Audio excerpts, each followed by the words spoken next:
to the Senate Minute, a weekly update to help keep Hoosiers informed about the Indiana General Assembly and engaged in our legislative process. This is Elizabeth Voss coming to you from the Senate Majority Communications Office. I am joined today by Matthew Preston, the policy intern for the Majority Caucus here at the Indiana Senate. Thanks for joining me, Matt. Yeah, thanks for having me.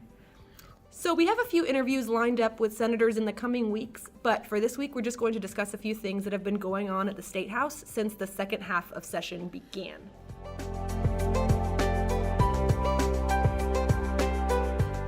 First of all, Matt, this week Senator Long, the president pro tem of the Senate, made a pretty huge announcement. Huge indeed. Senator Long, after 12 years of leading the Indiana State Senate and 30 total years in public service, announced his retirement this week.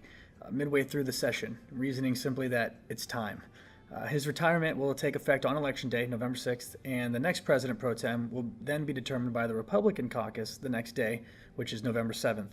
And after Senator Long's retirement is made official, then his district's precinct committee chairman will hold a caucus, and they will elect a new senator to take his place. Now, that's funny because for the first half of this session, we only had 49 senators, but this week a new one was sworn in, and it's kind of a similar situation to what's going to be happening in November with Senator Long. Can you explain that for us? Yeah, that's right. So we're going to be back up to full strength here at the Senate, or we are now again, as Senator Brian Buchanan was just sworn in this week by the Indiana Supreme Court Chief Justice Loretta Rush.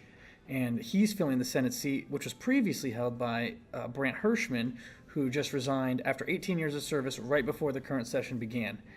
Senator Buchanan, former Boone County councilman and executive director of the Indiana FFA Foundation, comes to us from Lebanon, Indiana, where he works for his family's business, Buchanan Hauling and Rigging Incorporated. So there's quite a lot of changes going on around here. Yes, there are. So one of the bills this session, moving on to some of our legislation, that has been getting a lot of attention is Senate Bill 1, which changes the law so that retail stores can sell alcohol on Sundays, which was previously prohibited in Indiana. And this bill passed the Senate and is now moving through the House. And is it true that there was an amendment added to the bill in the House committee? So yeah, this amendment was voted on by the House Committee on Public Policy this week. And essentially it makes the bill become effective immediately after Governor Holcomb signs the bill into law, instead of the previous effective date, which would have been July 1st, 2018. Well, that is definitely going to be a change here in Indiana. That's pretty exciting. So, Matt, thank you for being here today to cover these topics with me. Thanks again for having me.